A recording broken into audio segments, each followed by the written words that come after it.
De nos jours, on a le nombre d'enfants qu'on veut ou à peu près, on les a à peu près au moment où on veut. Donc, on peut facilement se créer l'illusion qu'on peut avoir le type d'enfant qu'on veut, qu'on peut développer toutes les caractéristiques qu'on veut. Alors, cet enfant-là est unique. Cet enfant-là devra intégrer l'école. On devra, comme parents, avoir à communiquer avec une autre instance qui a des valeurs qui ne sont pas nécessairement exactement les mêmes que celles qu'on a à la maison.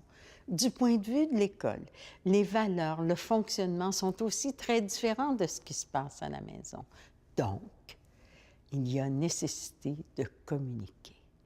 Parce qu'on a peu d'enfants, ils sont souvent idéalisés au point où les parents subissent de fortes pressions pour être le parent parfait et parfois transfèrent leurs attentes sur l'école, sur les enseignants, où là, ils exigent de l'enseignant qu'il soit parfait lui aussi.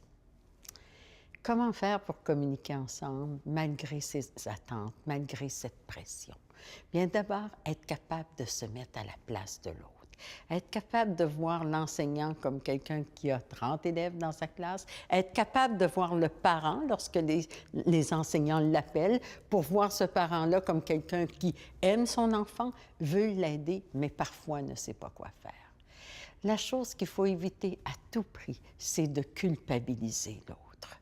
De créer des ponts est absolument essentiel, de développer un langage commun, de permettre à chacun de contribuer. La meilleure question qu'on peut se poser, c'est qu'est-ce qu'on peut faire ensemble pour aider cet enfant-là? Ne pas laisser le parent dans l'impuissance, ne pas laisser l'enseignant non plus, mais regarder ça comme un projet commun. Aussi, faire un suivi, s'appeler de temps en temps pour dire que ça va bien.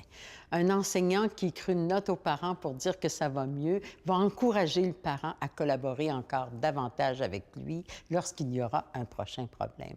Parce qu'il y en aura, parce que la vie est longue, parce que les enfants sont imparfaits et que c'est agréable de les aider à se développer lorsqu'on en fait un projet commun, malgré leurs imperfections et malgré les nôtres.